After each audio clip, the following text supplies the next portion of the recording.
கர்த்தரும் இரட்சகருமாகிய இயேசு கிறிஸ்துவின் நாமத்தினாலே யாவருக்கும் வாழ்த்தலை தெரிவித்துக் கொள்கிறேன். ஒரு வகை பெரிய முதலைகள் பெரிய பெரிய விலங்குகளை வேட்டையாடி உண்ணும்.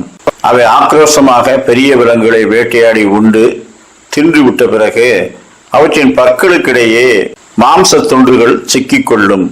அப்பொழுது அவை தலையை அசைத்து தண்ணீரிலே பற்களை அலசி அந்த மாம்ச துண்டுகளை வெளியேற்ற எவ்வளவு முயற்சி செய்தாலும் அவற்றால் முடியாது.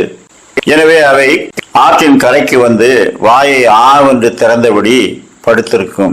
அப்பொழுது மாம்சத்தை உண்ணும் சிறிய சிறிய பறவைகள் அதன் வாய்க்குள்ளே சென்று அமர்ந்து பற்களுக்கு இடையே சிக்கிக்கொண்ட அந்த மாம்சத்தை அவை தங்களுடைய கூறிய அழகினாலே எடுத்து தின்னும். அப்பொழுது முதலைகளுக்கு லகு உண்டாகும். திடீரென்று முதலை தன்னுடைய வாயை மூடிவிட்டால் அதற்குள்ளே பறவைகள் சிக்கி செத்துவிடுமே. ஆனால் முதலை ஒருபோதும் அப்படி செய்யாது. ஏனென்றால் அந்த ரெண்டு ஜீவராசிகளுக்கு உள்ளேயே ஒரு ஒருமைப்பாடு இருக்கிறது. நீ எனக்கு உதவி செய், உன்னுடைய உணவு என்னுடைய வாய்க்குள் இருக்கிறது. அந்த நியமத்தை அவைகள் மீறாமல் அவை வாழ்ந்து கொண்டிருக்கின்றன. கர்த்தரும் நமக்கென்று நல்ல நியமங்களை நியமித்திருக்கின்றார். நாம் ஒருவரை ஒருவர் தாங்கி ஒருவர் பேரில் ஒருவருக்கு குறைவு உண்டானால் கிறிஸ்து மன்னித்தது போல மன்னிக்கவும் ஒருமித்து வாழவும் கர்த்தர் நமக்கு கட்டளையிட்டிருக்கின்றார்.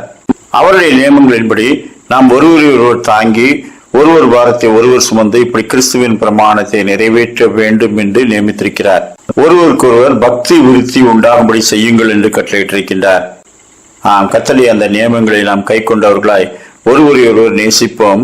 ஒருவரில் ஒருவர் அன்பு கூர்ந்து ஒருவர் பாரத்தை ஒருவர் சுமந்து கிறிஸ்துவின் பிரமாணத்தை நிறைவேற்றுவோம். 1 கொரிந்தியர் 10:24 ஒருவனும் தன் சுய பிரயோஜனத்தை தேடாமல் பிறனுடைய பிரயோஜனத்தை தேடக்கடவன்.